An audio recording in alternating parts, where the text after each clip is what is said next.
So I do have letters from each of you that's expressed your concerns tonight. If you think that there's anything else that we missed, Tara's taking notes, and you can send me any synopsis of what you just said, and I'll make sure it gets in the minutes.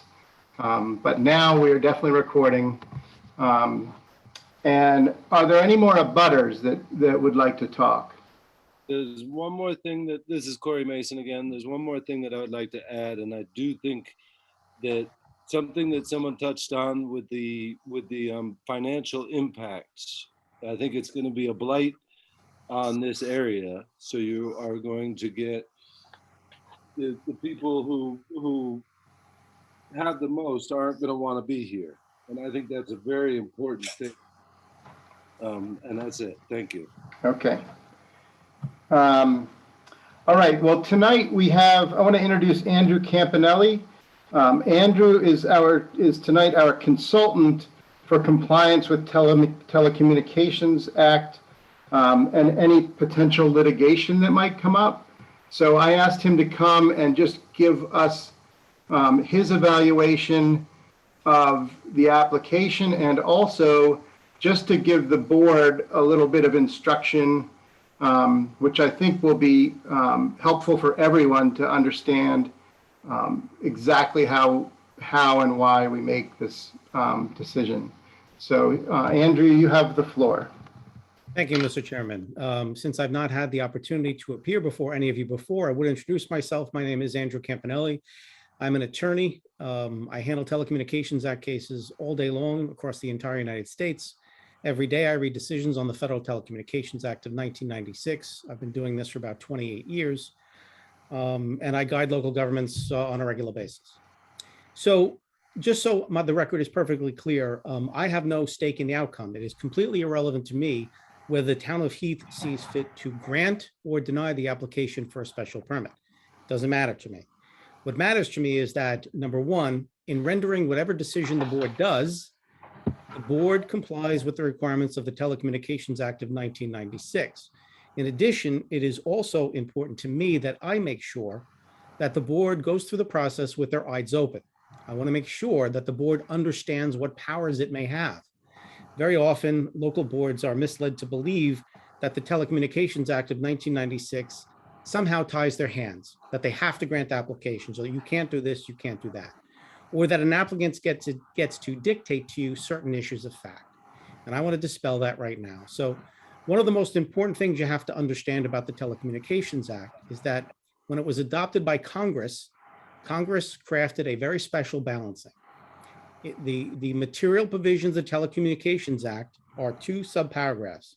The first one of which is paragraph C7A, which is entitled General Authority, and actually says, and I'm paraphrasing, state and local governments retain the full power to regulate the placement, installation, siting, construction, and maintenance of personal wireless facilities. So the general rule of thumb is you have the power to apply your zoning code just like for any other zoning application. Now that subparagraph is qualified by subparagraph C7B, which imposes a finite number of what are largely procedural requirements. So if you choose to deny an application, there are certain things you must do regarding the way you deny the application. There's also a certain way you consider evidence and render factual determinations. So I'm going to go through that with you today. I've also reviewed the submissions by the applicant from the perspective of federal law, because given some of the representations made, it is clear that you need to understand what is and is not accurate from the perspective of the Telecommunications Act. So let's talk about it. First and foremost, you as the planning board are the finder of fact. It is as if you are a judge and jury. The applicant in this case, just like in any zoning case, doesn't get to come in and say, oh, we've proven this, or oh, we've proven that. There are factual determinations that you have to make. And in this specific case, you have to make two types of factual determinations. The first type of determination is whether or not, based upon the proof that this applicant has given you, the application proves that they meet the requirements for a special permit under your code, section 6. I'm sure you're all familiar with it. Section 6 is fairly clear. It lays out several grounds upon which, I shouldn't say that, it sets forth standards and legislative intent. So consistent with local zoning laws across the entire United States, it enables you to grant or deny applications for a special permit, taking into account the potential adverse impacts or lack of adverse impacts. Perfectly valid grounds for denying an application of this type under your code are things like the proposed installation being an 18-story tower will in fact have a dramatic adverse aesthetic impact on the area surrounding it, on individual homes. It might be inconsistent with and incompatible with the character of the neighborhood, may have an adverse impact on property values, might have an insufficient fall zone. Again, I'm not here to tell you which way to determine. All I'm telling you is any one of those grounds is a perfectly valid legal ground upon which you may, based upon the evidence, choose to deny this application for the special permit. However, in doing so, there is a requirement imposed upon you by the Telecommunications Act. That requirement says that if you choose to deny the application, any denial must be based upon substantial evidence. What does that mean? It doesn't mean what a layperson would think. Here's what the standard is. It means if you make a decision, for example, saying, based upon the testimony given by the nearby neighbors, we deny it because there's going to be a significant adverse aesthetic impact on the nearby homes. The standard upon which you can base that is there must be less than a preponderance, but more than a scintilla of evidence to support your factual determination. It means such relevant evidence as a reasonable mind might accept to support the conclusion you made. So that's the standard. Now, in addition, you have to issue the decision in writing. Now, separate apart from your local zoning code determinations, because of allegations asserted by this applicant, you must also make 2 determinations under the Telecommunications Act of 1996. And this is very important. This is where local governments get in trouble all the time. This applicant is claiming that they have a significant gap in personal wireless services and that their proposed installation is the only viable means of remedying that gap. Why are they saying this to you? Here's why. One of the other constraints that the Telecommunications Act imposes upon you, it says, local governments cannot prohibit or effectively prohibit the provision of personal wireless services. Now, how can this applicant prove that a denial of their application would be an effective prohibition? They have to prove 2 things. They have to prove significant gap and only viable means. Who gets to determine whether they've proven those things? Not the applicant, you. You also get to determine what evidence to ask the applicant to produce to enable you to make those determinations. And you also get to determine the weight that you're going to afford that evidence. We're going to get into that later when we talk about the evidence that's been submitted to them. Now, the applicant is asserting a right to build this tower under the Telecommunications Act of 1996. It's in a letter from their attorney. It's in a letter from their site acquisition specialist. And perhaps one of the most troubling things I've seen is there's a statement from the letter dated April 23rd, 2021 from the applicant's attorney, which states, and I quote, "We note that the FCC redefined effective prohibition to mean that state and local governments cannot impose requirements that materially limit or inhibits a provider's ability to engage in activities related to the provision of service. This standard applies to efforts to introduce new coverage, capacity or service capabilities, and notes that regulations that cause a financial burden or competitive disparity can be an effective prohibition," end quote. I respectfully submit to you that that is not the standard in the First Circuit. The standard for what constitutes an effective prohibition was set down by the United States Court of Appeals for the First Circuit, and it's still the law. The FCC doesn't guide the federal courts. The federal courts have the standard. So I'm going to go through that a little later on. But it is clear there is at least the suggestion by the applicant that federal law requires you to grant this application. And if you don't, theoretically, they could file a federal lawsuit in the U.S. District Court in Massachusetts. For the record, I am not admitted to the state courts in the Commonwealth of Massachusetts. I have, however, been admitted to the United States District Court in Massachusetts, as well as the United States Court of Appeals for the First Circuit, and I've been admitted to the U.S. Supreme Court since 2000, so 21 years. And I can handle any federal lawsuit anywhere in the state of Massachusetts. So let's put that aside. So now I want to turn to, and by the way, at any time, if any board members have a question, please interrupt me and ask. I want to be an asset to you to make sure you understand what your duties are, how to exercise them. Now, your code, much like other codes, is designed as what I call a smart planning provision, okay? The way that smart planning provisions work is they're designed to achieve three objectives simultaneously. Unfortunately, with the current state of technology, cell towers and wireless facilities are a necessary evil, just like sewage treatment plants. Everybody loves their cell phone, everyone loves their iPad. They don't work under the current state of technology without wireless facilities. So the goal of adopting and enforcing your codes should not be to prohibit wireless facilities. The goal should be threefold. One, to enable carriers like AT&T to provide personal wireless services, while at the same time minimizing the number of structures you need to provide those services. And number three, avoid to the greatest extent possible any unnecessary adverse impacts on individual homes, residential neighborhoods, things like that. By virtue of the irresponsible placement of wireless facilities. Your code is designed like that. Your code enables you to deny this application if you find, based upon the evidence, that the proposed tower, which is a very large tower, will have a significant adverse aesthetic impact on the nearby homes or the community, might reduce property values, will be out of character with the neighborhood. It's all laid out in your code.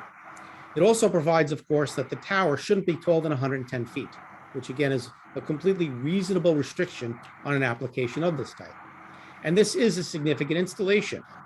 For reasons that I don't understand, this applicant is proposing to put this tower in a valley. And as a result of putting it in a valley, it has to be allegedly taller. They're looking to build a 180-foot tower. To put that in perspective, most of your public utility poles are 35 feet in length. When they get installed, they're buried 5 feet in the ground, so they stand 30 feet above ground level. This proposed tower would stand 500% taller than the standard utility pole in the town of Heath. That typically would be found to be inconsistent with the character of a neighborhood where no other structure stands taller than 2 stories in height. But again, I'm not telling you how to decide. This is entirely up to you. So what I'd like to do is go a little bit through the application documents that have been submitted. And given the testimony that was provided earlier tonight by some of your residents, I'd like to talk about aesthetic impacts.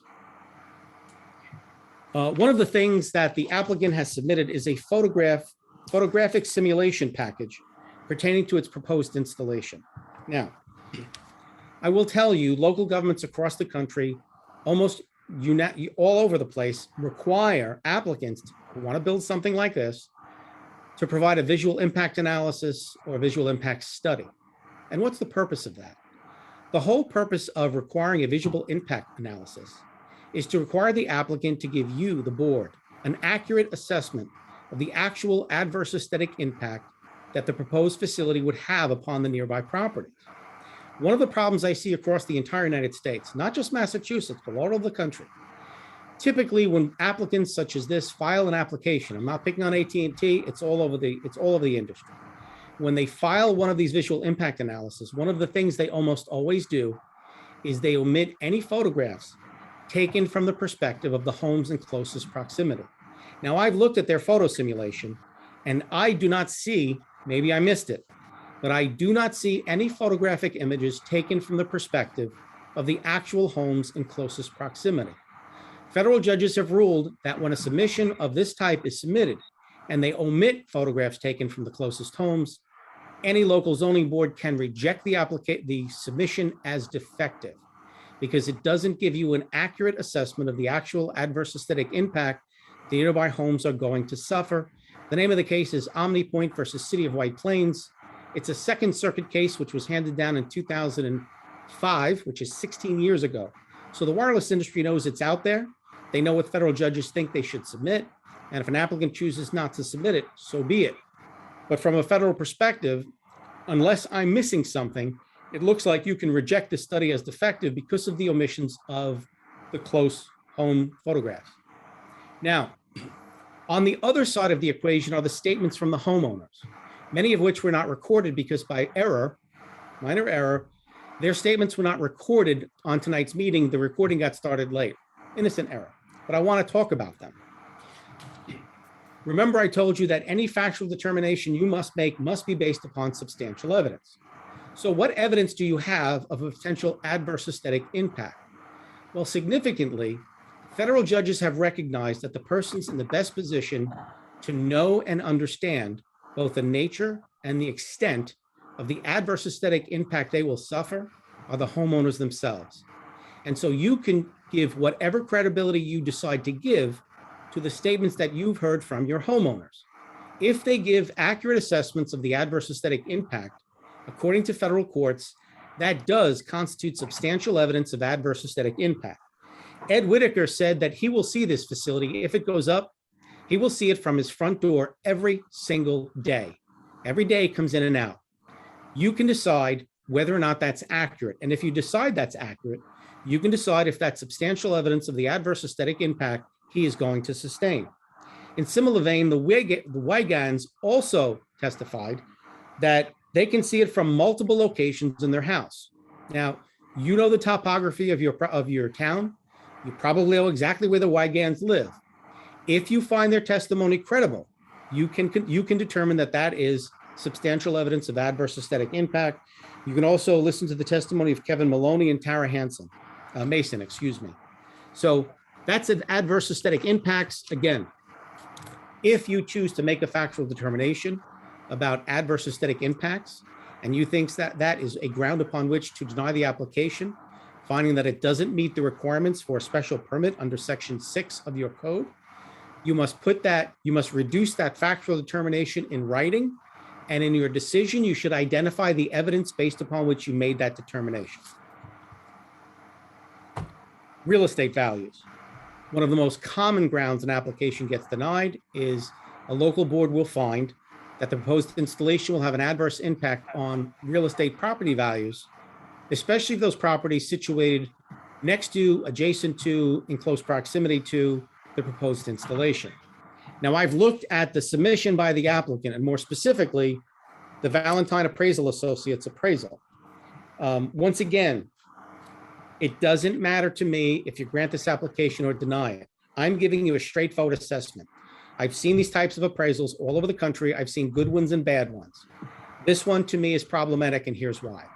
They give you an analysis where they purport to show that this facility is not going to have an adverse impact on the property values of the close properties.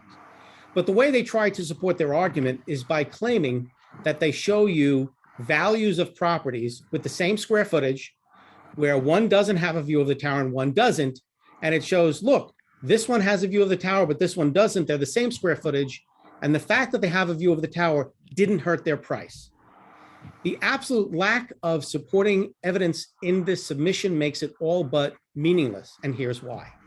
Square footage and view are not the sole criteria based upon which people determine how much to pay for a house.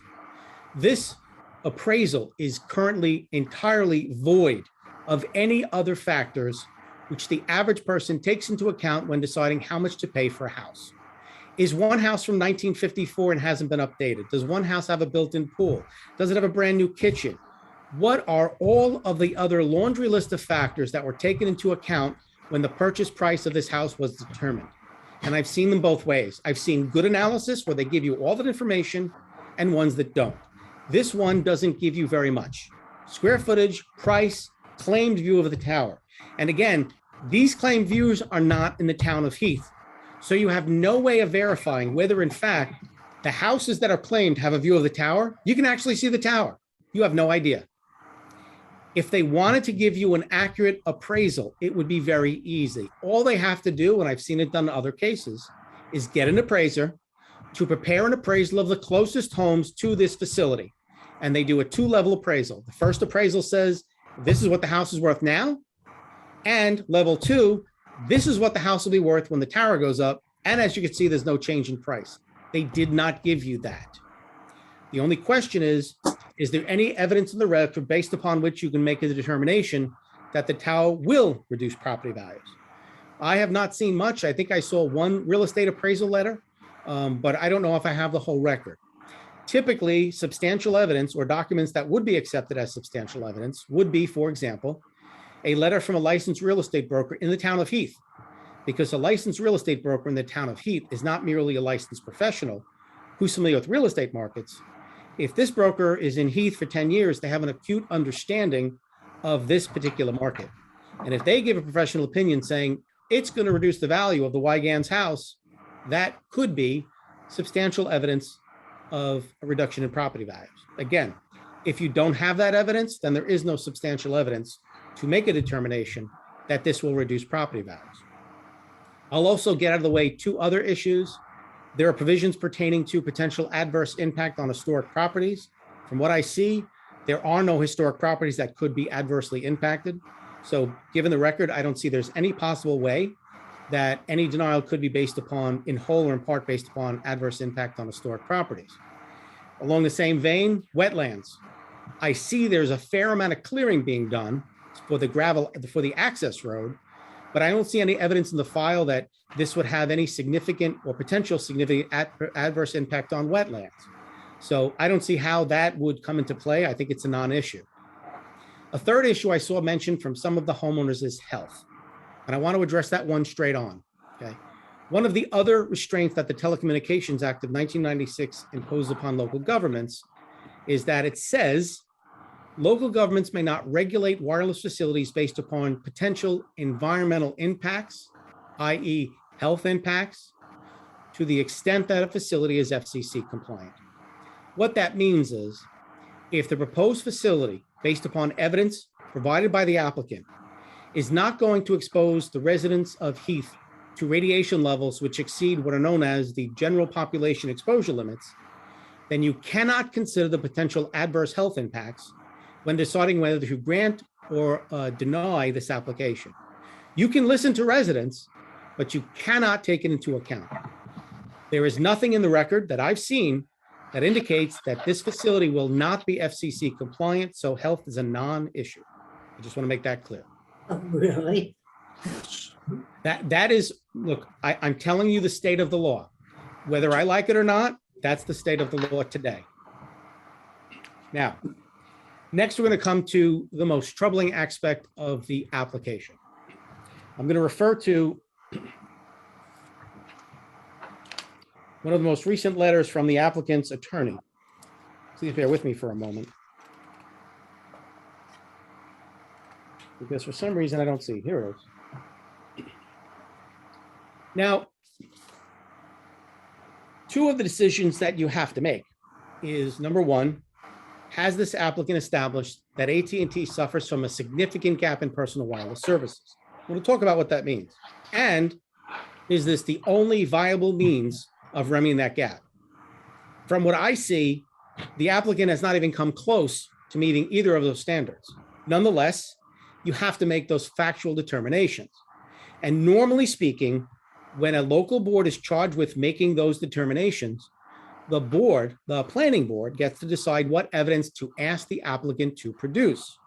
And when they do produce the evidence, whatever they produce, the board gets to decide what weight to give the evidence. They get to assess its credibility. Now, I understand, according to the letter from counsel for the applicant dated July 23rd, 2021, it indicates the following, and I quote, "The planning board would like to see the actual denial of service data for Heath from AT&T, including locations, times, number of drop calls, and signal strength, in order to prove a significant gap in coverage. We would like to see the actual data." They provided a response. The response says, and I quote, "AT&T does not publicly share dropped call or denial of service data because that information is confidential and proprietary." I find that statement completely counterintuitive for several reasons.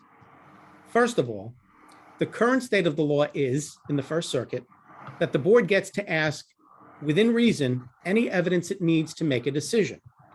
Now, local boards across the entire United States have now taken issue with accepting propagation modeling from applicants of the precise type of modeling that has been submitted by this applicant. What does that mean? Applicant in this case has submitted what they call maps, which are computer generated. They use computer software to produce a map purportedly to show something. The most common thing they'll do is they'll produce two maps. One map says, here's what AT&T's coverage is. And then they'll produce a second map that says, and if our tower goes up, this is what it'll show. The problem is these maps have been recognized as being unreliable. That's not just my opinion. That's a determination that was made by the FCC last August. You see, it is an understanding in the industry, or by the local boards across the country, that when applicants submit pure propagation maps with zero supporting data, it is extremely easy to make a mistake or to report inaccurately. And I'm not accusing the applicant of anything, okay? But I will tell you this.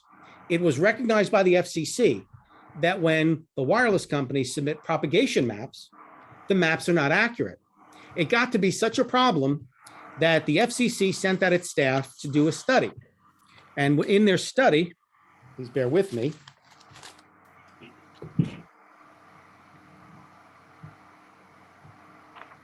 You see, when it comes to providing propagation maps to the FCC, it was believed by staff at the FCC that the applicants, the wireless carriers, were exaggerating coverage. Why would you exaggerate coverage? Because these pertain to broadband services. And the wireless companies get federal grants based upon the amount of coverage. And so the staff of the FCC believed, rightly or wrongly, that one or more of the applicants were exaggerating the coverage in their propagation maps. And the problem is, without data to back it up, they couldn't verify it. So the staff of the FCC did a major study. They went and visited something like 10,000 miles of roads. And what they did is they did testing, actual drive testing data. They got data. And what they found was the simple propagation maps provided by the carriers did not match the actual coverage. And so the AT&T the FCC staff, and I can send you this report, it's very compelling, said, we want drive test data. And the wireless companies balked. And it's all over the internet. It's a matter of public record. Here's an article on the internet. It's entitled, T-Mobile and AT&T balk at providing 5G coverage claims it's too expensive. Verizon, T-Mobile, AT&T balk at drive testing their networks. So what happens in the realm of zoning cases? Across the entire United States and in the state of Massachusetts, local governments wised up, because what would happen is an applicant would come in and say, here are the two maps. We have a gap on State Street. Let us build this tower. And here's an after map showing State Street is covered. And they let them build the tower. And a year and a half later, they come back and say, we got to build another tower. We have no coverage on State Street. And the planning board would say, wait a minute. You told us at the last meeting it was going to cover State Street. Yeah, we made a mistake. It doesn't cover State Street. And we have a gap and least intrusive means. So you have to let us build the second tower because the first tower didn't cover the gap. And if you don't, you're violating federal law. Now, because of that, roughly 9 years ago, local governments everywhere are demanding hard data. Perfect example, town of Falmouth. In the town of Falmouth, which is 176 miles from Heath, there was an applicant that wanted to put up a tower and put on AT&T, Verizon, and I believe T-Mobile. And they went in with propagation maps, and the town of Falmouth said, no, we're not accepting it. We want drive test data and drop call data. And guess what? The carriers gave it. Verizon, AT&T, and T-Mobile, all of them did actual drive tests and gave the town actual drive test data. In addition, Verizon not only gave them dropped call data, they gave a dropped call map, which showed exactly where the gaps were. Why do you need that? It's really very simple.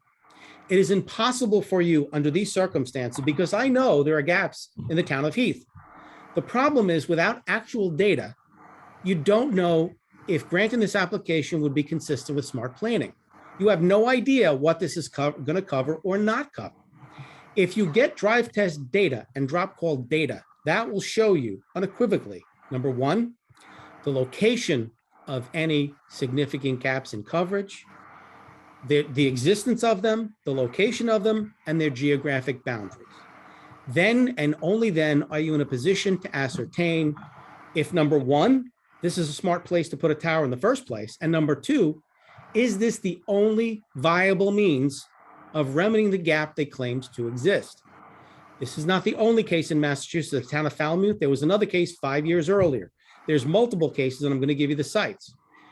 The United States Court of Appeals for the First Circuit, which is the highest federal court covering Massachusetts, second only to the Supreme Court, said there's no bright line rule.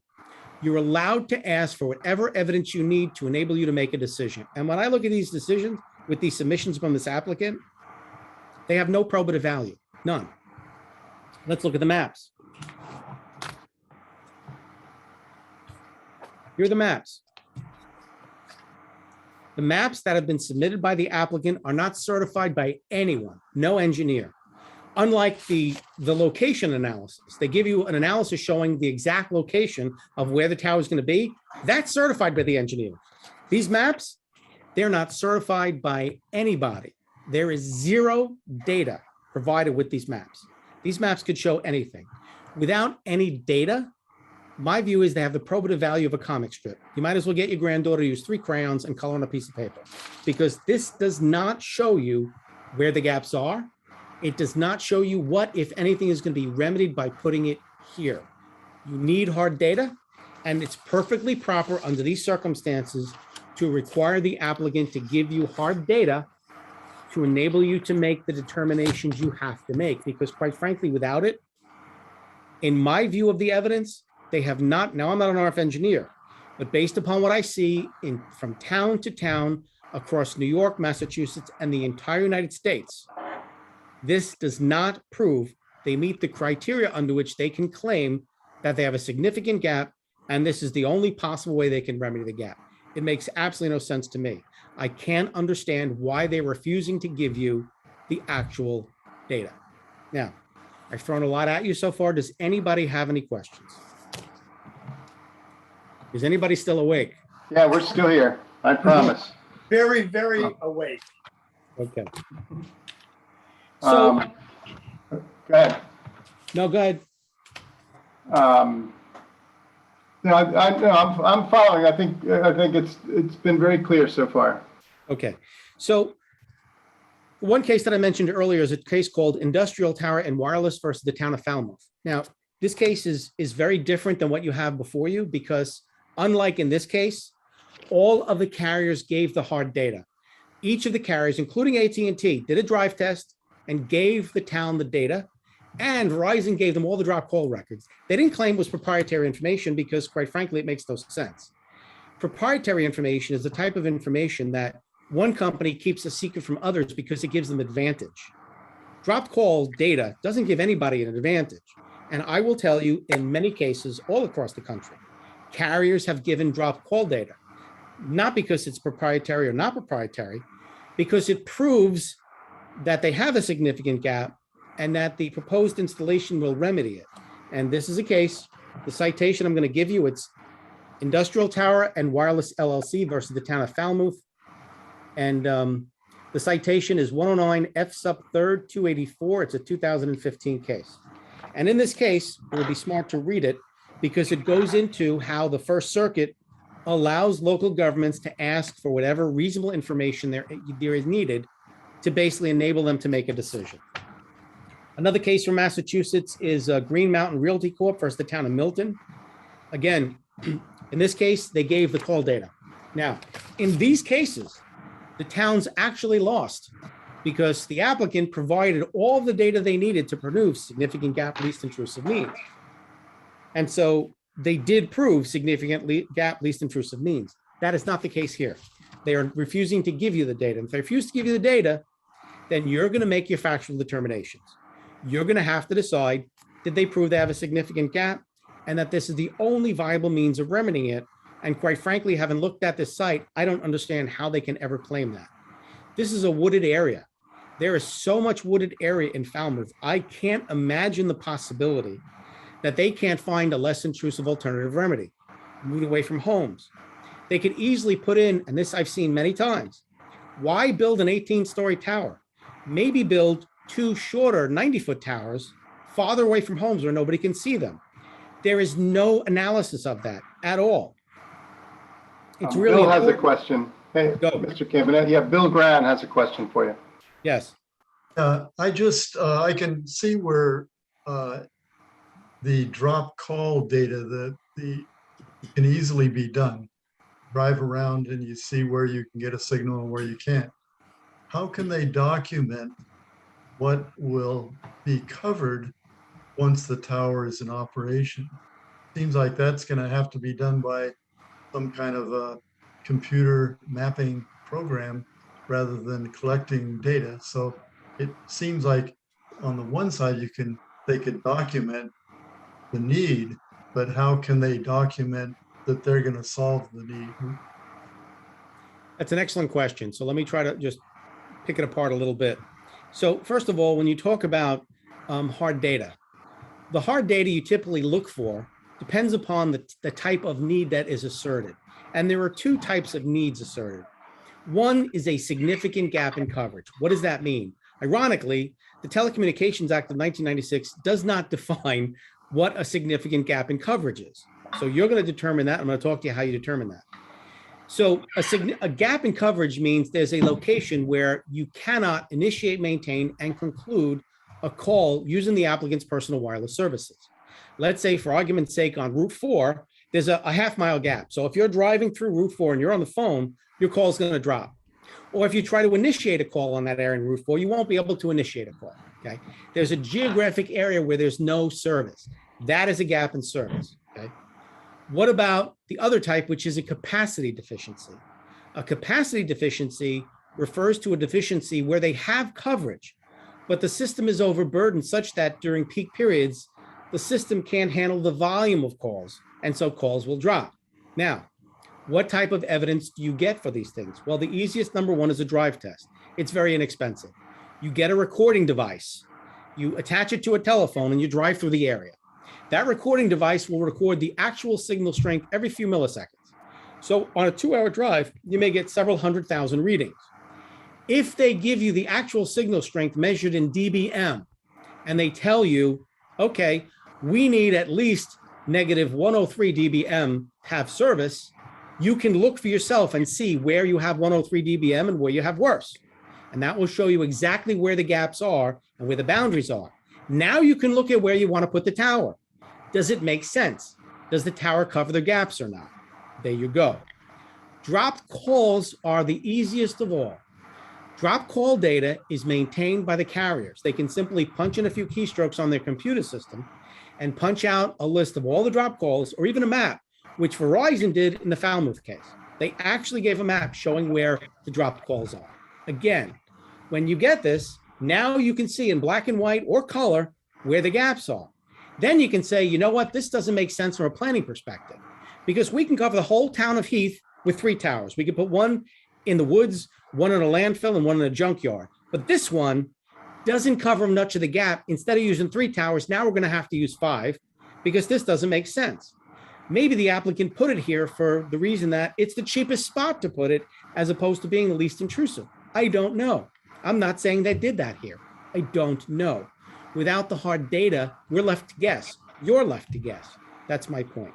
But yes, you're correct. Then they can use propagation modeling to show, okay, so here's the real gap.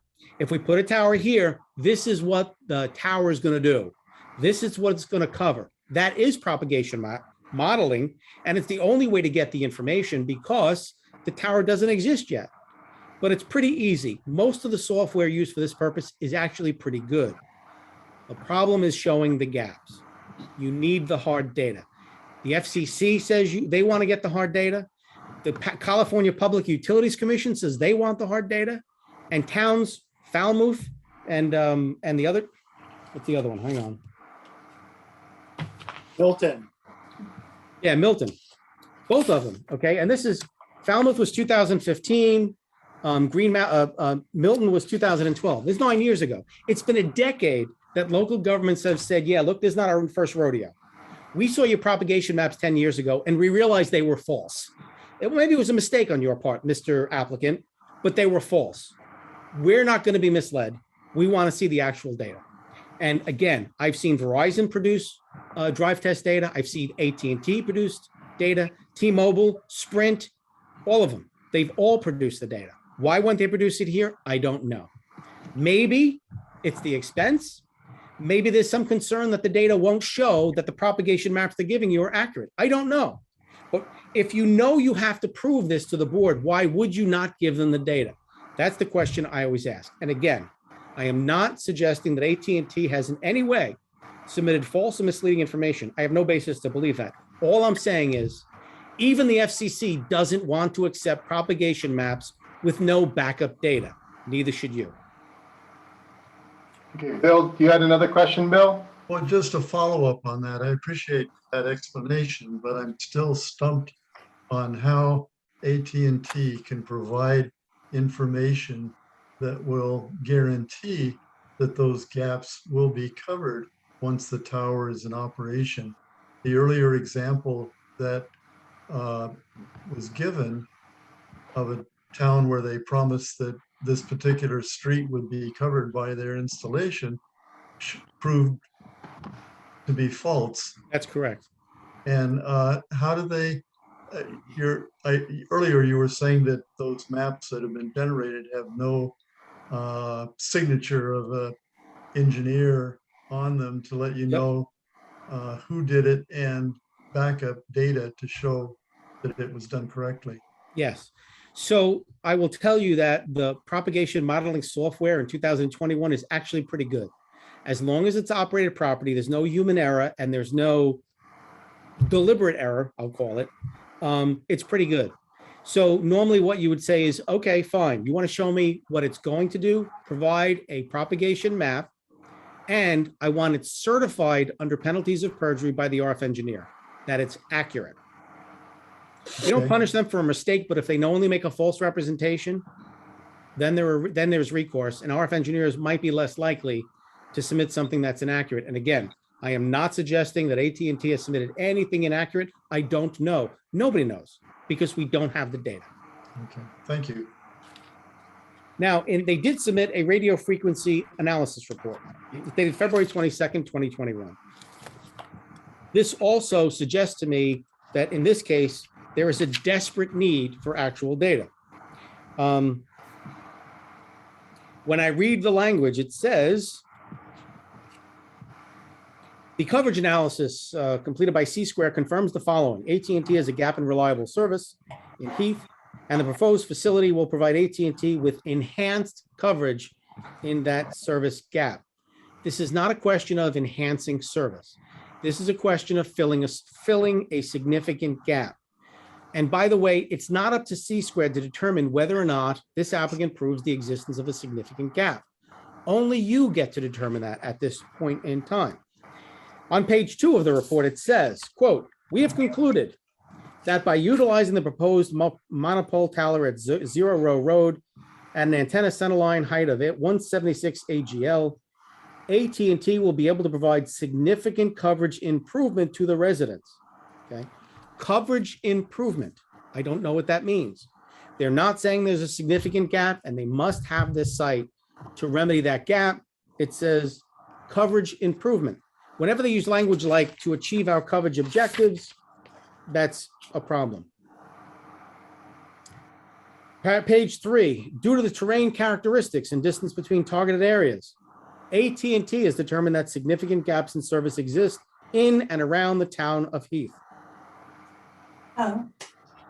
Again, I don't know where those significant gaps are. They are not delineated with any specificity in any map, certainly not any map that's verified by anyone. It also talks about providing service to future customers. You do not have to allow them to have coverage to service future customers. Here it says on page 5, the radio frequency coverage plots provided in this report were produced by using Decibel Planner, a Windows-based RF propagation computer modeling program and network planning tool. What they're telling you is the maps were not produced based upon any actual data. It was all computer modeling. And it talks about the maps. Once again, none of these maps are certified.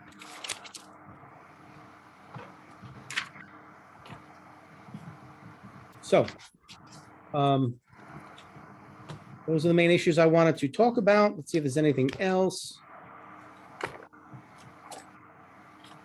If the board would like, I will forward to you the 60-page report from the FCC, wherein the FCC staff determined that the propagation maps submitted by the carriers was unreliable, and that the FCC staff recommended that they be required to provide drive test data. Again, that's not me, that's the FCC. Yeah, if you could forward that. Do you have a digital version of the two cases as well? I have a PDF of the FCC report. The digital cases, I can scan them and send them out to you. Okay, that would be excellent. Okay, so at the end of the day, you have to make two types of determinations. One, determinations under your local code as to whether or not the applicant has proven that it meets the criteria under your code, or if there's an adverse impact which requires it to be denied. Whatever factual determinations you make, you must articulate them, and you should cite the evidence in the record which served for the basis of your determinations. Then you must additionally determine if the applicant has proven to have a significant gap, and the proposed installation is the only viable means of remedying that gap. Now, you can also take into account your own observations. I will take into account one other observation that I found additionally troubling. AT&T has its own coverage map online. AT&T has its own database within which it discloses publicly where it has gaps in service and where it has no gaps in service. And according to the online database accessible through AT&T's coverage map, AT&T claims there are no significant gaps at the precise location where they want to build this tower. Now, if you go to their map online, you can see it. You can punch in the address. You will also see somewhere on the page that there's a disclaimer. And the disclaimer says, okay, this may show we have coverage, but it doesn't really mean we have perfect coverage. An AT&T site acquisition specialist will say, well, see, that's just for marketing purposes. That doesn't mean we have coverage. No. What that map shows is that there are no significant gaps in personal wireless services. Now, if you read the Falmouth case, it's very important because the Falmouth case, a federal judge lays out how you determine, number one, if there's a gap, and number two, what's a significant gap in service. So for example, you get to determine, number one, how geographically large the gap is. How many of AT&T's customers lose service because of this gap? Is it similar to service in other areas? It goes through a laundry list of factors. Look at the case, and it will give you clear guidance as to what type of evidence you can ask for and how you determine whether or not A, AT&T has established a significant gap in service, and number two, have they proved this is the only viable means of remedying that gap? And according to the United States District Court for the District of Massachusetts, in the court's words, that is a heavy burden for the applicant to meet. Read the decision so that whatever decision you make that decision with open eyes. You understand how a federal judge will consider it.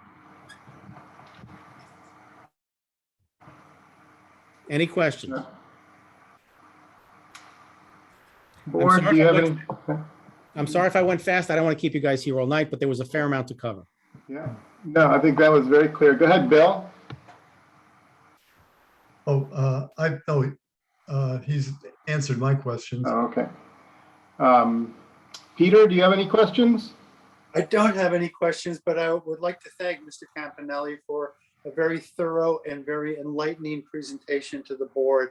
And he has provided me with a great deal of information, which I will find of great use as I go through my considerations on this particular case. Thank you. Bob? Peter was very eloquent. Okay.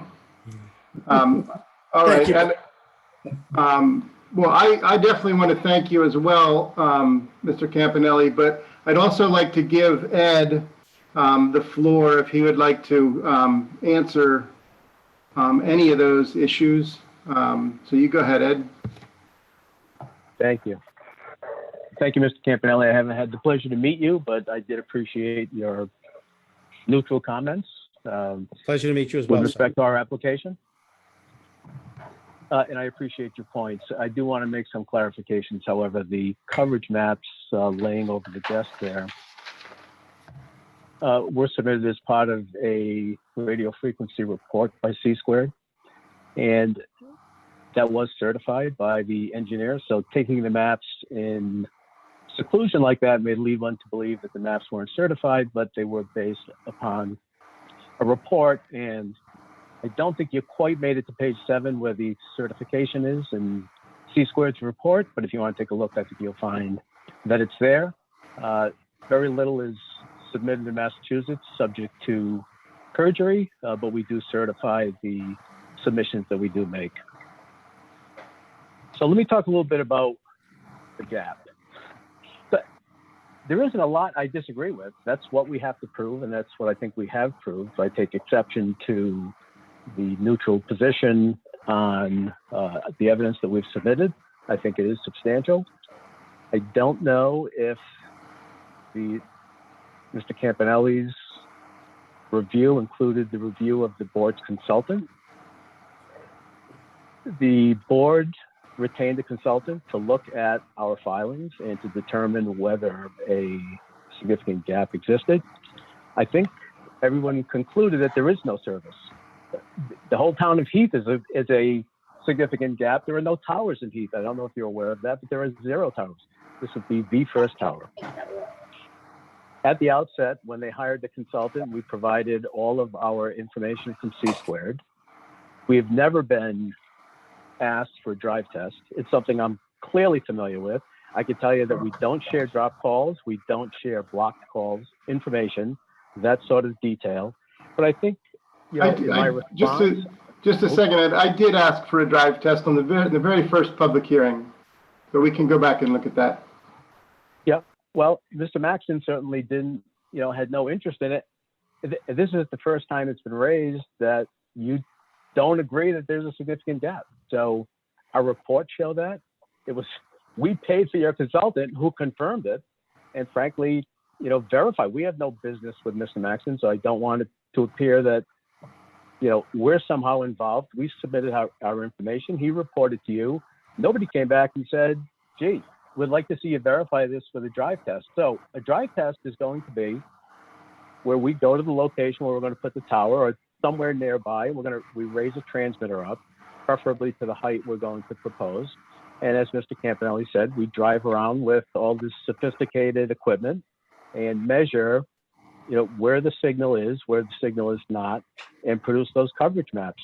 When we encounter an area like this in Heath where there is 0 coverage, proving the gap is almost a non-issue. But if the board or your consultant requested drive test data, that's not something we refuse. It's not something that's impossible to get. But this is not Sohail from C-Squared sitting in his office, clicking away at a keyboard to produce maps with the result we want. That's just plain false. It's based on AT&T data. It's based on drive tests and performance from the other sites in the area. But as we've explained, the closest site is some 6 miles away. I know this evening there was over the weekend I realized there were some letters posted from abutters. Someone asked about a new site that was recently approved in Coleraine. The Coleraine site is over 8 miles from our proposed site. It's going to have 0 impact. But if we'd have to do a drive test from there to prove that, it makes common sense and as verified by your consultant. So if your consultant felt that C-Squared on behalf of AT&T was not representing its coverage maps, I believe in his report, if I think back, he found that C-Squared, he deals with C-Squared frequently. He accepted their reports, their presumptions, and their assumptions. He took no issue with those. Now we're, in August, on the 23rd, and we all of a sudden get a situation where we're being asked, we weren't asked for drive test data, we were asked for drop call data, and we'll stand our ground on the drop call data. The radio frequency propagation maps that Mr. Campanelli is referring to are maps that are submitted to the FCC by the carriers. They're not submitted to town boards and the like. Those are not marketing maps that you received. You received maps from C-Squared that were evaluated in the AT&T network based on data and information from existing facilities. If the board or your consultant demanded or requested a drive test, you would have received one. I don't know why Mr. Maxon's not here. I don't know if Mr. Campanelli has reviewed Mr. Maxon's report, whether Mr. Campanelli takes exception to Mr. Maxon being a consultant. And if that's the case, we have a discussion with respect to the fees that we paid, that where the board hired and we paid for Mr. Maxon.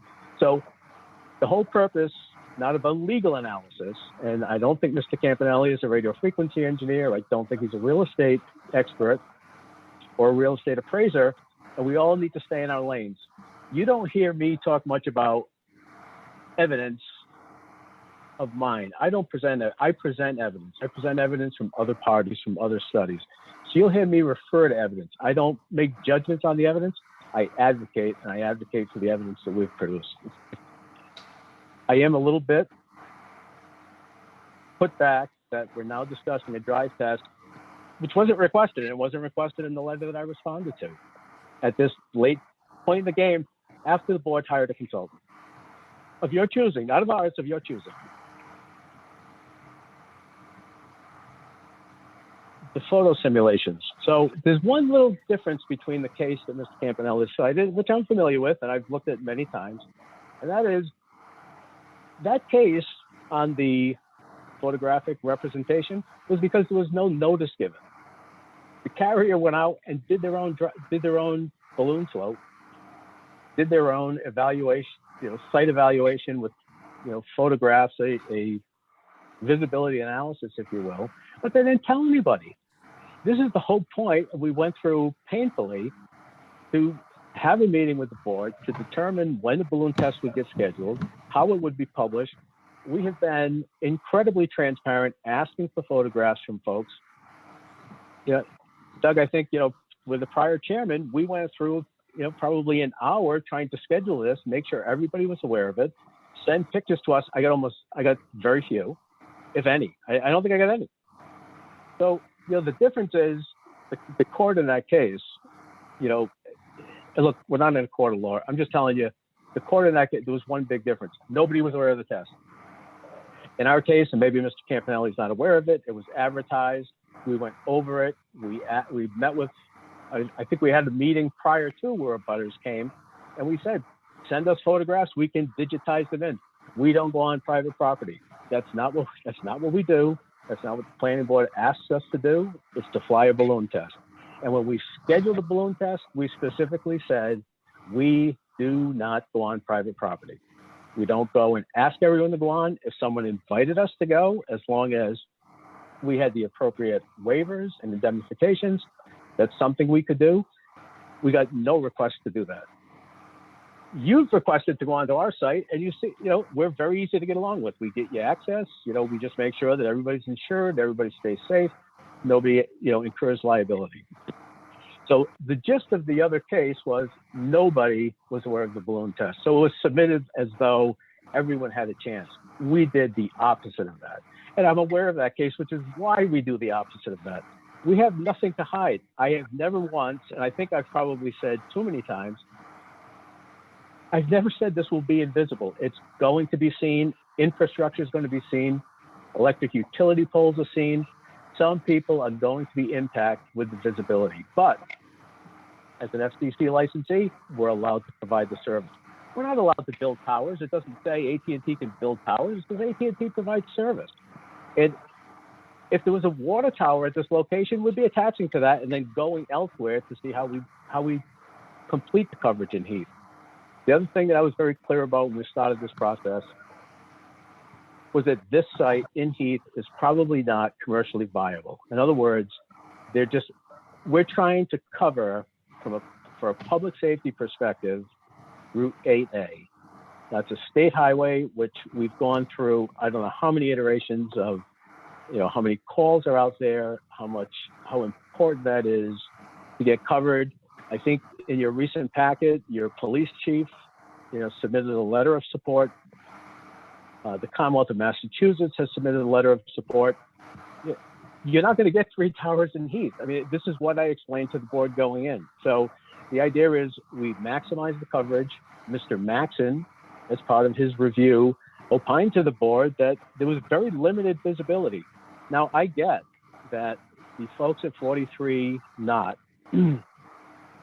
I don't think from their house because of tree cover, but if they go into the open pasture, which we talked about, and our view shed analysis demonstrates if you go into that pasture area where it's cleared, you're going to get a good view of the tower. It's a 180-foot piece of steel. I get that. Not invisible. People don't see it. People don't see it from locations around town, and we gave the board the best representation of doing that, of what that will look like when we flew the balloon. And we'll stand by our photo simulations. It was fully noticed. Any abutter could take photographs of the balloon. Any abutter could have contacted us and submitted photographs. I did a site, not far from Heath, where a butter sent us photographs, and we digitized in just like it was our photograph, but it came from their property. So I think that's a bit of a misnomer, with respect to the factual underpinnings here as to the validity of the view shed analysis that we conducted, unlike that White Plains case. Let's see. With respect to real estate values, I mean, this is a constant back and forth. I explained that to the board. Mr. Valentine is a well-respected real estate appraiser licensed in both Rhode Island and Massachusetts. That's his opinion, that it will not have an impact. Mr. Campanelli, if he's a real estate expert, fine, he didn't disclose that, but if that's the case, I'm not sure how he opines on Mr. Valentine's report. I don't, when we retain Mr. Valentine, he does not get, and I think his report will show, he does not get paid by us or by AT&T based on results. He goes out and looks at the data, and if it came back and it wasn't good, we wouldn't be having this hearing because we wouldn't be here any longer. We wouldn't be able to sustain it. So the reason we go forward is because we get information that supports our application.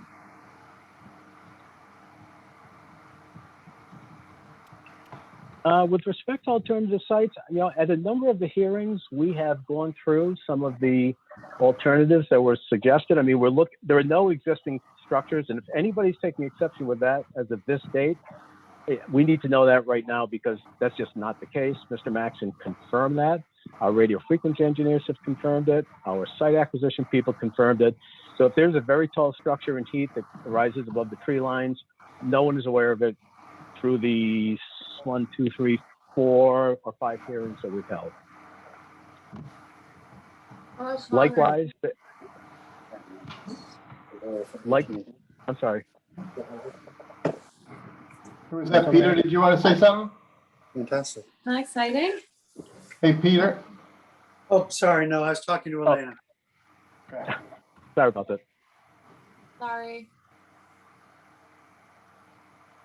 And there are a couple of, other lots that are clear that, are somewhat large and, could possibly accommodate a tower. There is a town-owned site, but as we mentioned, it has conservation restrictions against, on it, which are just impossible to get released. It takes an act of the Massachusetts legislature to get those released. We have a huge lot here. As I said, this is as much a FirstNet site and public safety site as for AT&T's coverage, because I don't think AT&T would go forward with a site like this to provide coverage for this area in Heath. So the idea that we would split this into 3 rings and build 3 towers, I'm not sure AT&T would build 1 tower, but for the critical public safety coverage that you'll obtain. You got that from the Commonwealth of Massachusetts. You got it from your local police chief. Route 8A does not have cell phone coverage, and that is a public safety issue, period. We have, gone over this a number of times. AT&T has, shown through its propagation maps, and Sohail has, gone through where we get coverage, where we don't get coverage along Route 8A. And this is as much a roadway public safety coverage site as anything. We're not here to fight. I mean, we didn't come in here to fight, but we do put on evidence to support our application, notwithstanding Mr. Campanelli's judgment. Let's see. The state of the law is the state of the law. We have to show you how, if a court were going to look at this, we would have to show you, number one, that we meet your requirements under the zoning bylaw. I did that through the application materials we provided. I think we've provided substantial evidence to show that we do in fact comply. A lot of judgment there. The board is, I completely agree. The board is the final arbiter, and I'm here to advocate our position. Mr. Campanelli may be advocating somebody else's position in opposition of the tower, but it's up to the planning board to decide what have we shown the board.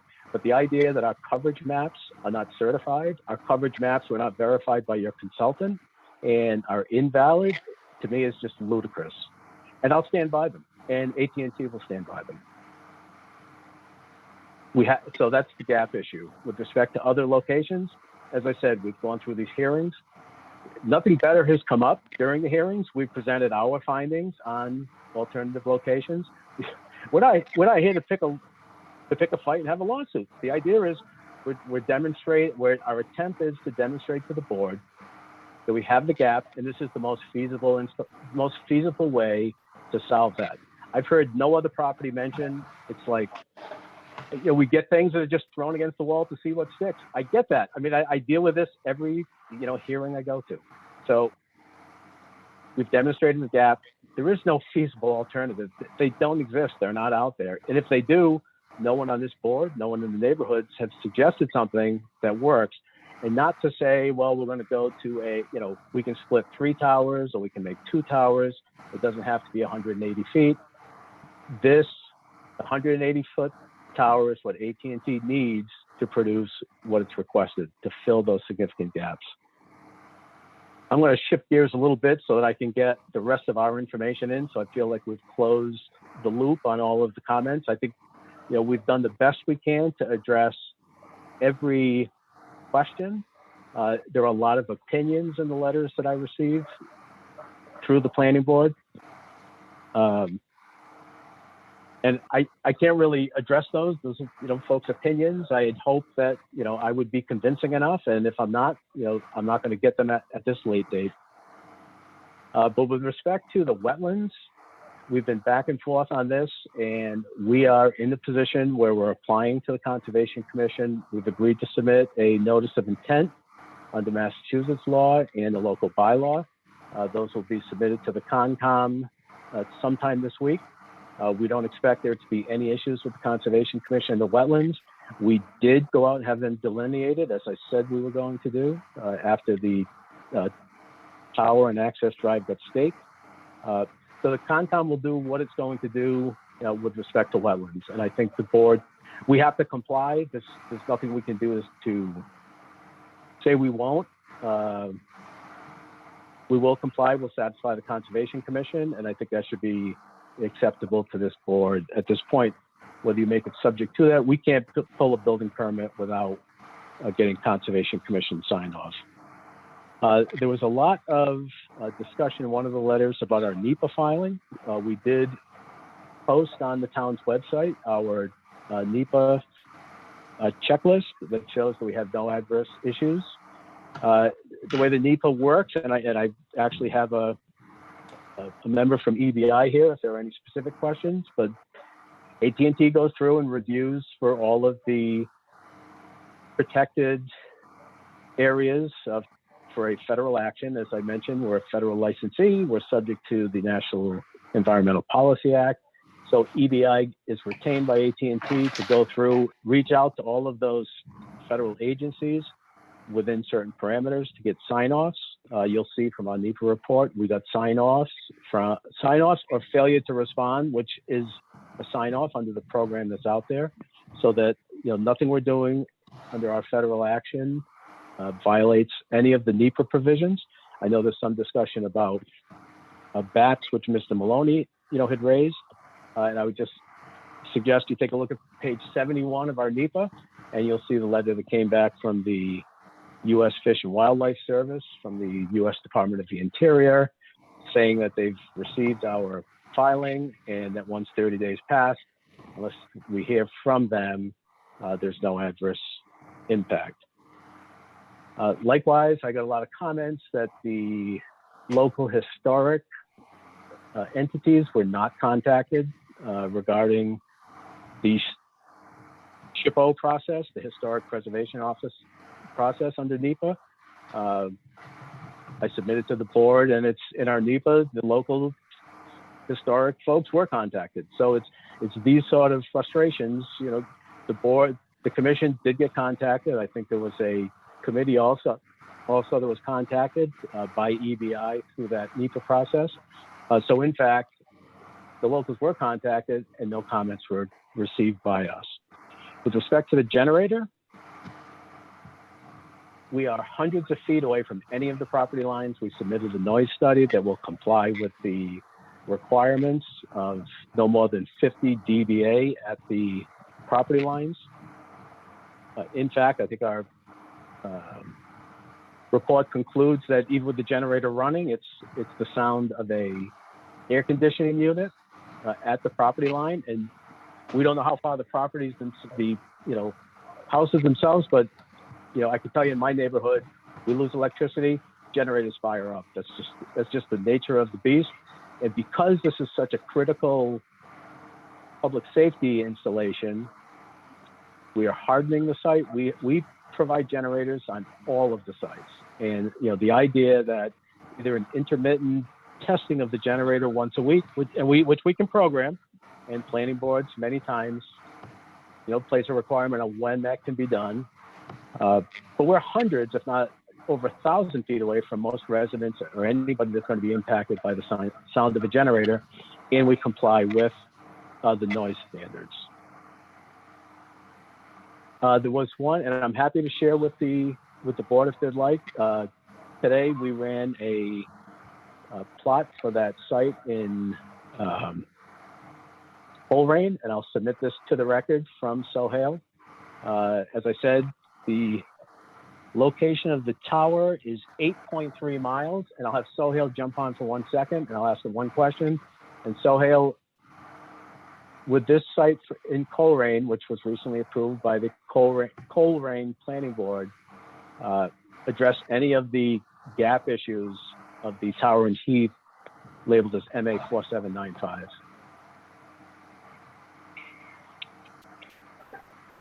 Sohail, you there? Yes, good evening. Sohail Usmani, RF engineer with Z Squared Systems, representing AT&T. The site, as you mentioned, Ed, is over 8 miles distant to the east of the proposed site, and it will benefit the Coleraine town. And driving into Heath, it will fill in some of those gaps, but it doesn't do anything to benefit MA 4795, the proposed site. So Sohail, I don't know if you can see my screen, but I'm showing the plot. Yes. Okay, I'm showing the plot MA 4795, existing 700 megahertz LTE coverage, neg 108 dBm, and this is the red star is the recently approved site in Coleraine. Is that the case? That's correct. And the blue star, which I've alluded to or pointed out a number of times, MA 4795 is the proposed site in Heath, correct? That is correct. And the site in Coleraine, MA 5120, that's showing the propagation of coverage from that recently approved location at 156 feet above ground level, correct? That's correct. And so I had Sohail also prepare a map, and this will be familiar to the planning board, MA 4795, existing 700 megahertz LTE coverage with proposed site at neg 108. And again, we have the same interplay with the red star being the recently approved site in Coleraine and the coverage from MA 4795 in Heath. And you'll see that when I send these maps, there's no change in the coverage from the Coleraine site impacting the Heath area. You will get some coverage in Heath from Coleraine in this area here. And let me go back. You'll see there's some little sporadic coverage here.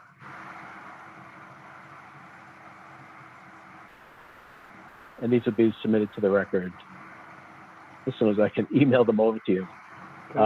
Sohail, this is the MA 475 neighboring sites and radial distances, correct? So the red star is the newly approved site. We prepared that again just to include that site. Otherwise, it was provided before as well. And how far away is the Coleraine site from the site in Heath? It's 8.3 miles. Great.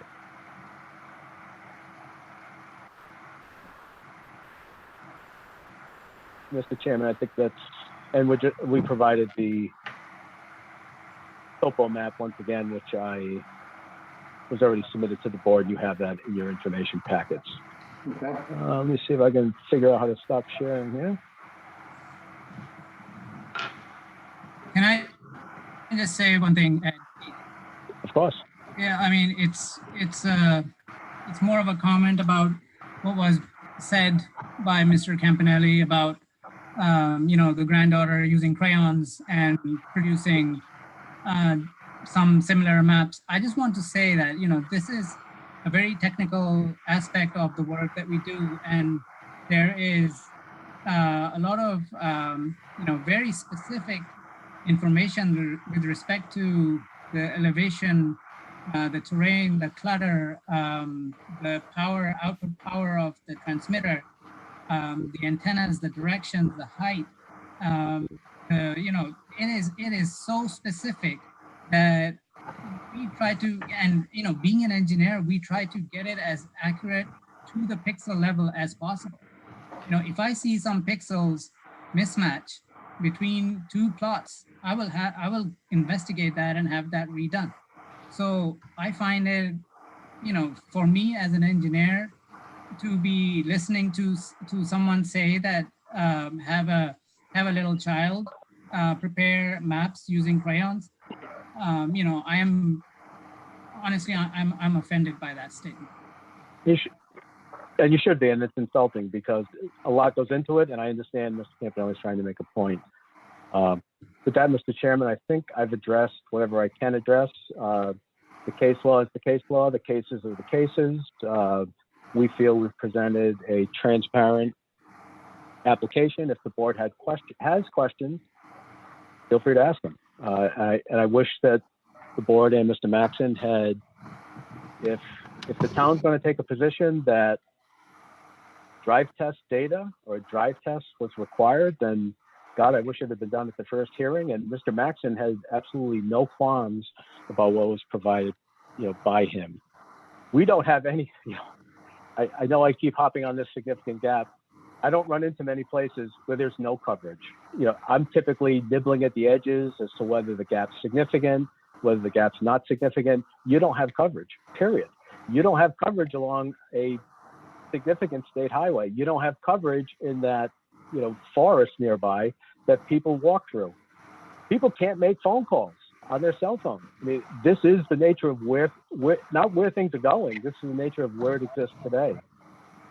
People need to be able to use their 911. They need to be able to make reports to public safety.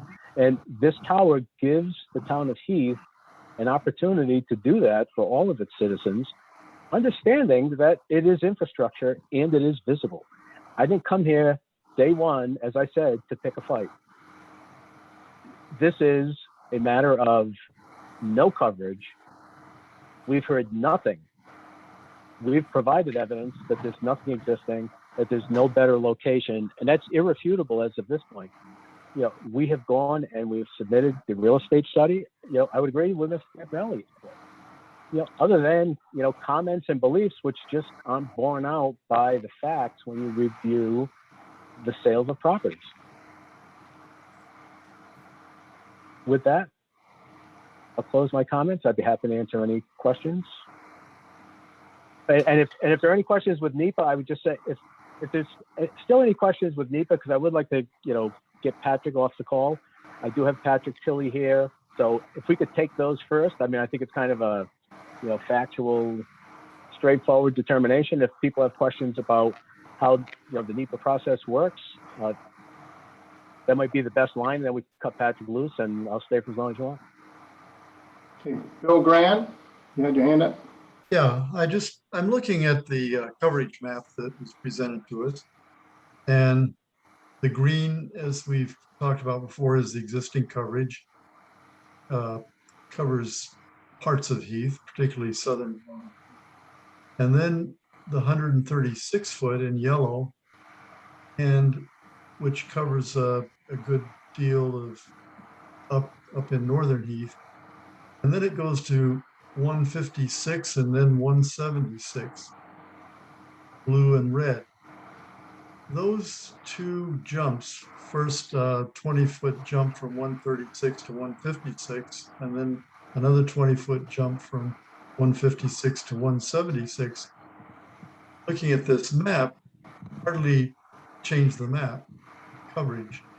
There's little spots here and there that you can look for, search for, but I'm just wondering if, I thought we had asked, and maybe we didn't, for a map that would show what the coverage would be with a tower that was within our zoning bylaw maximum height of 110 feet. And You do have that in the packets we submitted. we do. We have that. We specifically, you do have that. Oh, I'm sorry. I hadn't seen it. I'll take a look at that. Thank you.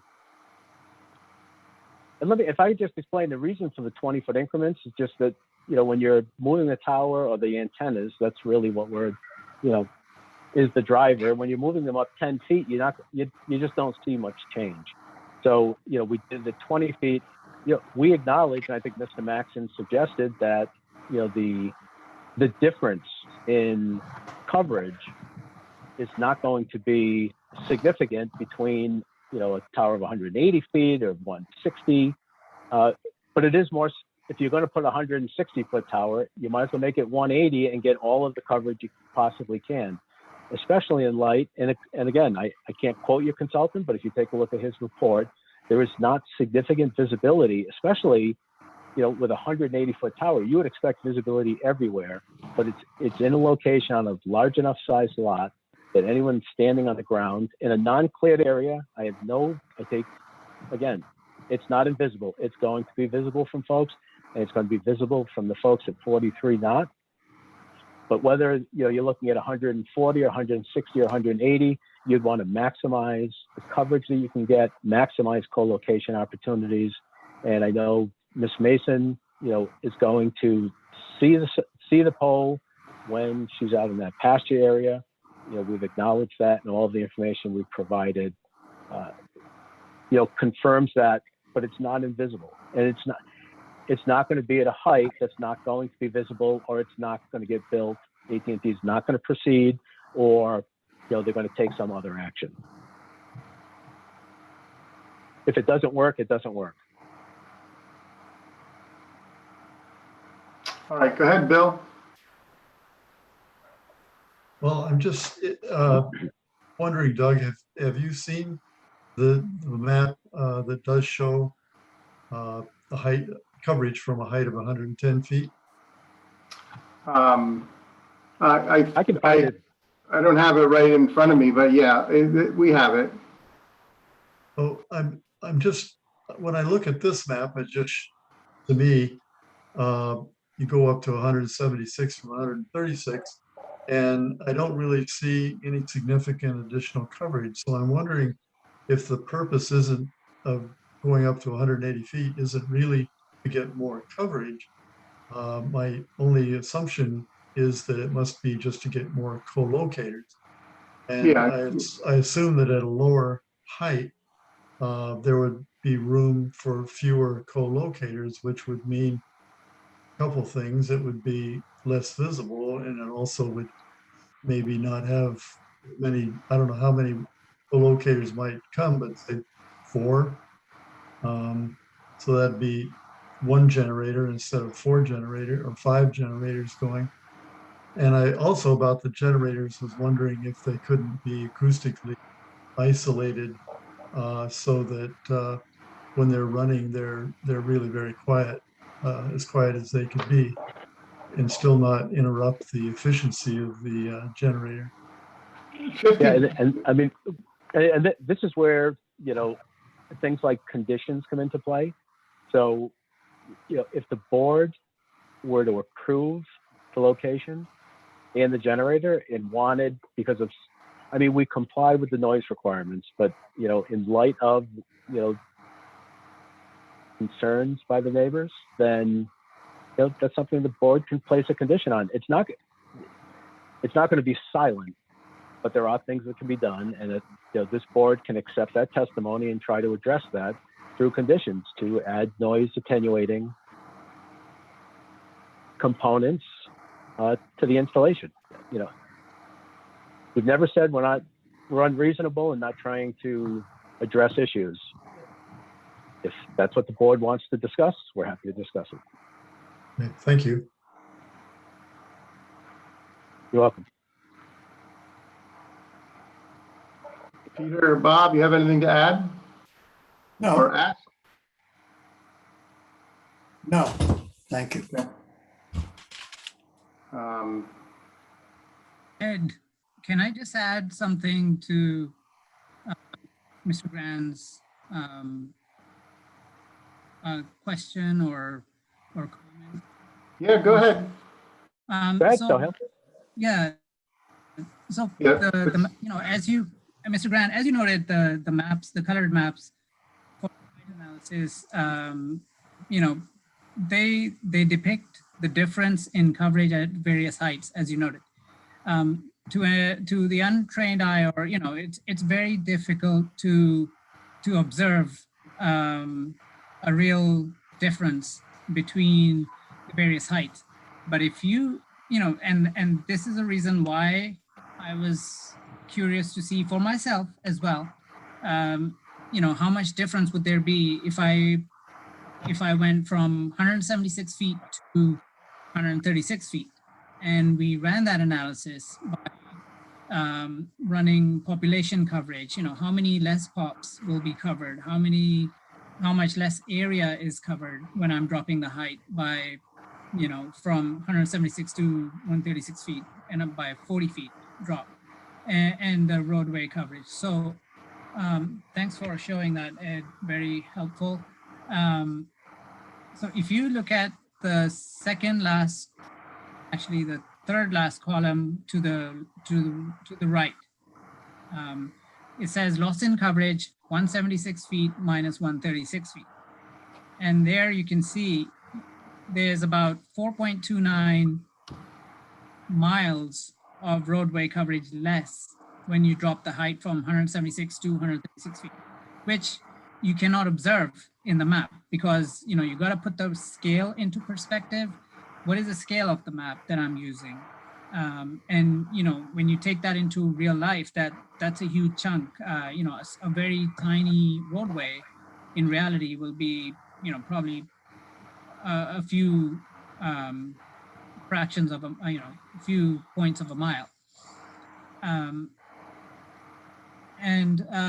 The comparison in this chart, if you want to point, Ed, the cursor, yeah, right there. Right here? The one, yeah, that one.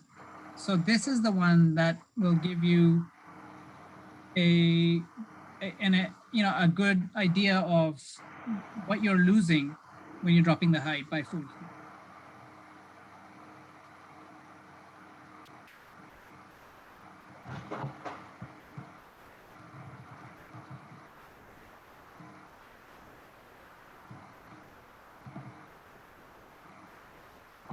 Thank you. Okay.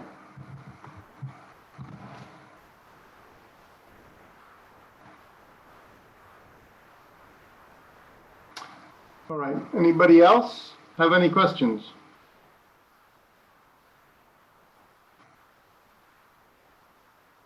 All right. Well, I apologize about the recording in the beginning. If people who spoke could just send me bullet points on that so that I make sure I have your statements in the record for the notes, that would be great.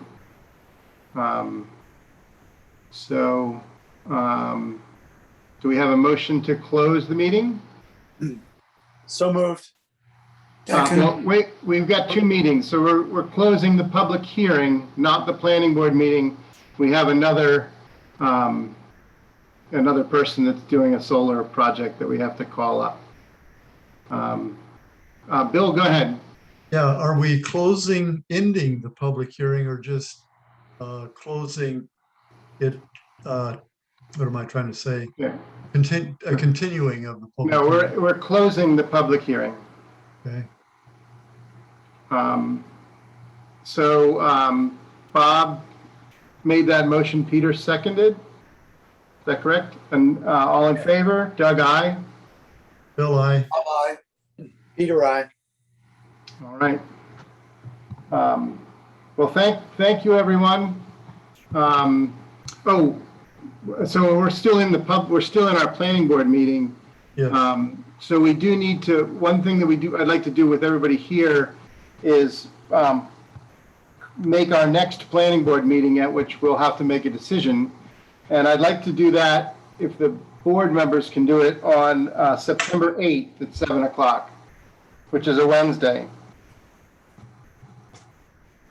Doug, I think I may have a conflict that night, but I'll have to check on that. Well, we will post it. Do you think we have a conflict that whole day? Can we do it at 4? The daytime should be fine. The conflict, I believe, is in the evening. I have a conflict. Okay. For that whole day, Bob? No, I guess if it's 7 o'clock, I could make it. How about, can either of you do September 9th? What's the date again? The 8th. September 9th, we're checking? September 9th, okay. Oh, I thought September you said 9th is I did, but Peter said he might have a problem with that. So I'm checking on September 9th. I'm free. That should be good. Bill? Yeah, I don't have my calendar with me, Oh. but as far as I can remember, I think that will be fine. But- Okay, so we will make it, obviously I'm going to post the meeting so we can fine tune that. It will be one of those 2 days and it will either be at 4 or 7, but probably September 9th at 7. And I will make sure to post it on our website. Okay. And since we will then have, we have to write this all up, we'll have 1 week to do that for the shot clock. I'd like to get that tightened up tomorrow for sure. And I'll do the posting and everything. Go ahead, Bill. Yeah, just, I was looking today in our zoning bylaw on this, and first I looked at the map that showed the location. It's a single pole for the PV array. And it looked like it was 80 feet from the road, but I didn't know the distance was from the property line, because it's the setback from the property line. Well, I'm going to call John, who's the installer, and he is going to come on and explain stuff. Okay, So don't ask your question yet, because I don't know. okay, that's fine. So, right. all right. Well, I mean, Doug? so Doug, it's Ed Perry. Could you just clarify? So when you're going to schedule your deliberation meeting? I wasn't sure if it's the 8th or the 9th. it sounds like the 9th at 7 is good for 9th? everybody. Bill still Okay. needs to check. I will definitely call you if we have to do it the 8th. I'll discuss it with you and make sure that we're all, are you good for the September 9th yeah. at 7? Yeah, I mean, it's your public meeting. I just want to, you'll have no obligation to tell me, but if you could just give me a heads up, I'd appreciate it. I certainly will. Absolutely. And thank you, and thank you for everyone for listening. We appreciate it. Yeah. Thank you, everyone. You're all welcome to stay and talk about solar things if you want. All set. I bet all you guys want to go to bed. Good night. Good night. Right.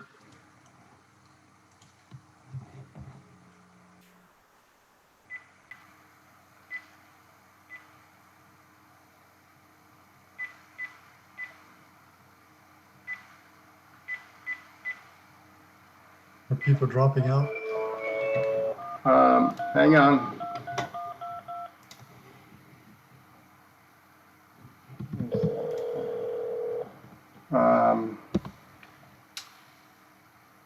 Um, yeah, as long as you guys don't drop out on me, because that'll mess up our meeting. What's the rest of this meeting about?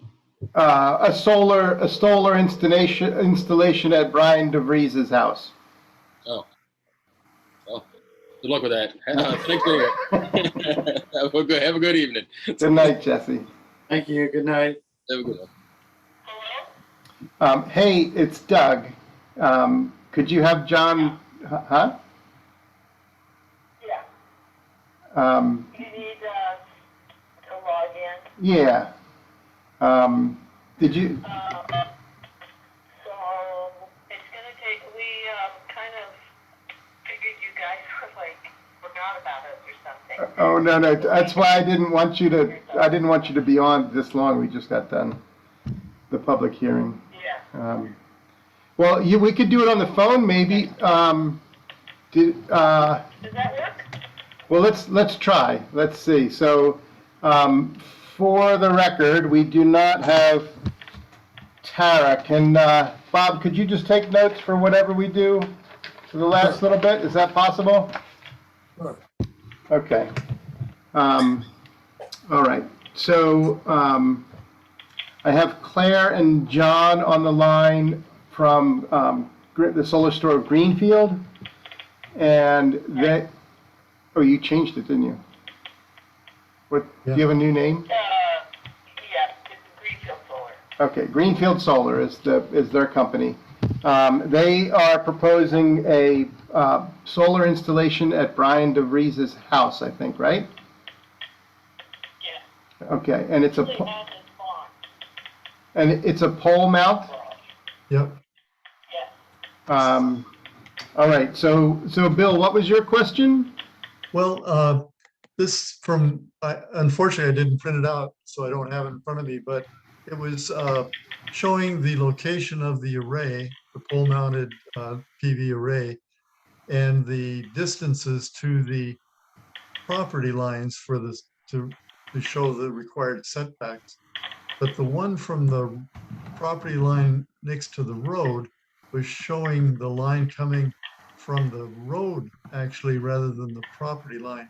So I wasn't sure if that was just an error and what the setback from the actual property line is. It shows it as, I think, 80 feet, but that's from the road, not the property line. And the other part of that, just to finish that up, I was looking through our zoning, and for small ground-mounted PV arrays, that is under 10, I think it's under 10 kilowatt, I couldn't find any setback requirement. And I probably just wasn't looking in the right place. I could find it for large scale ground mounted, and those are like 100 feet, but that's for a large ground mounted, I think over 25 kilowatt. This is going to be, I think, 7.5. So do we know, I guess what I'm trying to say is, can somebody tell me what the setbacks requirement are for a small ground mounted PV array of 7.5 kilowatts?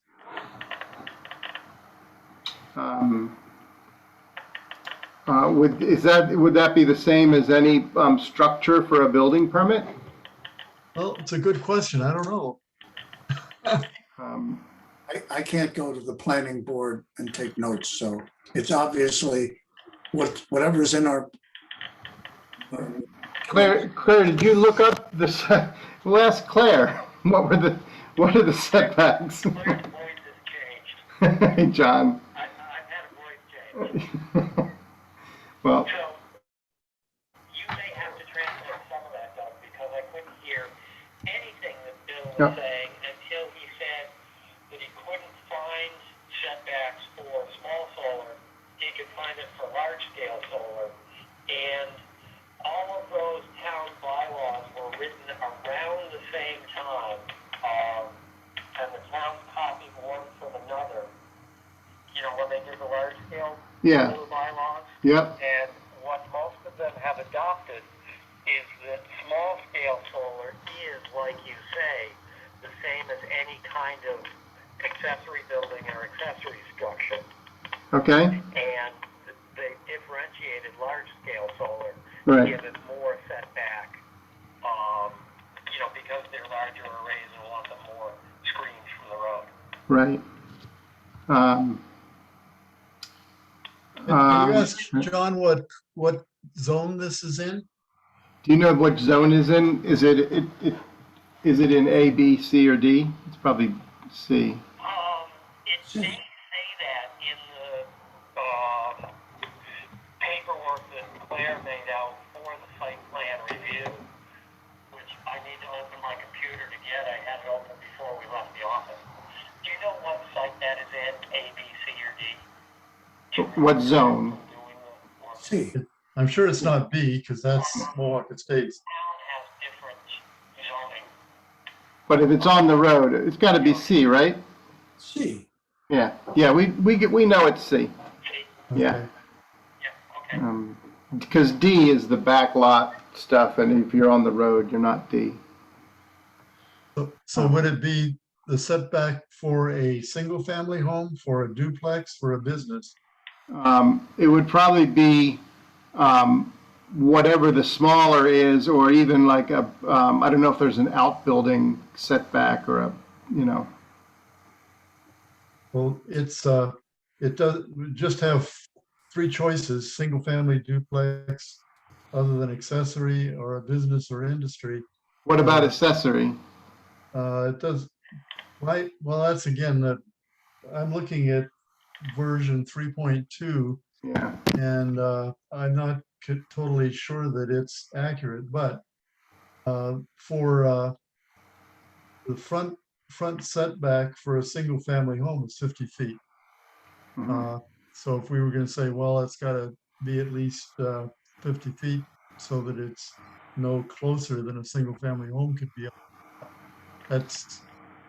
If that's the answer, then it'd be 50 feet. So it looks like even if it was from the front property line rather than the road, it would probably be over 50 feet to their location. And it looks from the site plan that it could easily be moved back, and on John to say that, whether it could be moved back a few feet if that was necessary to meet the zoning requirements. Okay, well, we had talked about voting on this at our next meeting, which is on the 8th or 9th anyway. Yeah. So we can look into that.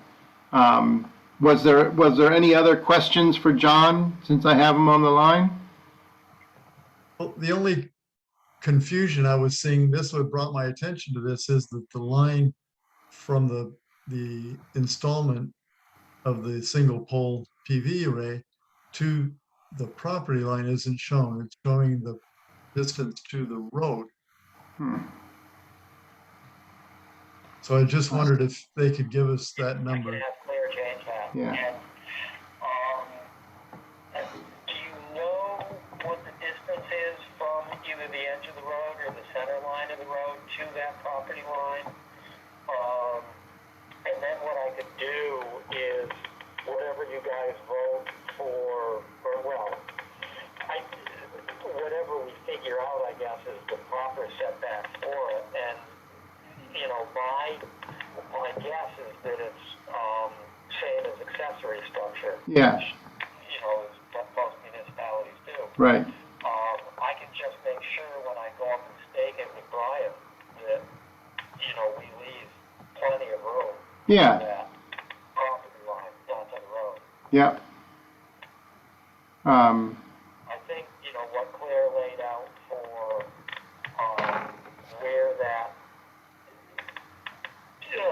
where the mark is, where the pole would be, I think could be pretty fluid.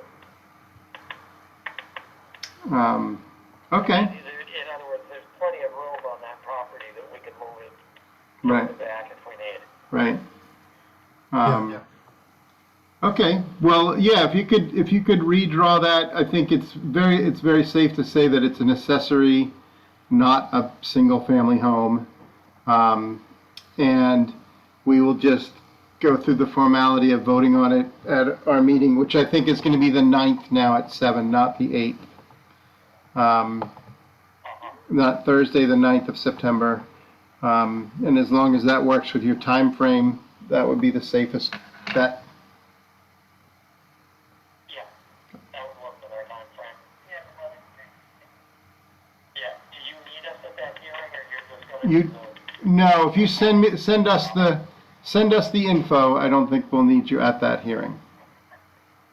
Yeah, so we'll send the revised one that shows the line to the property line, not to the road. Yep, And, make sure that we have plenty for, whatever the accessory dwelling. there you go. Would be. Board, are you all good with that? Did you hear that?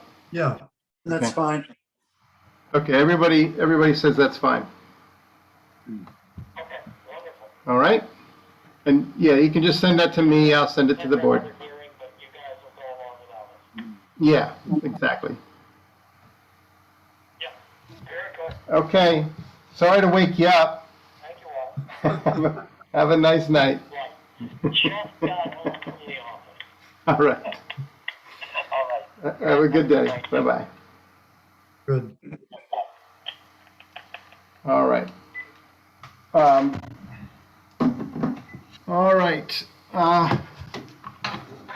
We should, one last thing we should do is approve, or you know what I'll do? I'm gonna, I'll write up all the notes that we haven't published. I have to look at which ones they are, and I will send them to you to just double check. And then we can pass all of our meeting notes. I'd like to publish, we have to publish everything, all these meeting notes and the videos before, right after our next meeting. So we'll approve them at that. Okay, sounds good. All right? Okay. Yeah. Anybody want to make a motion? I'll move to adjourn. I'll second. All in favor? Doug, aye. Bill, Peter, aye. aye. Bye-bye. All right. Okay. 5,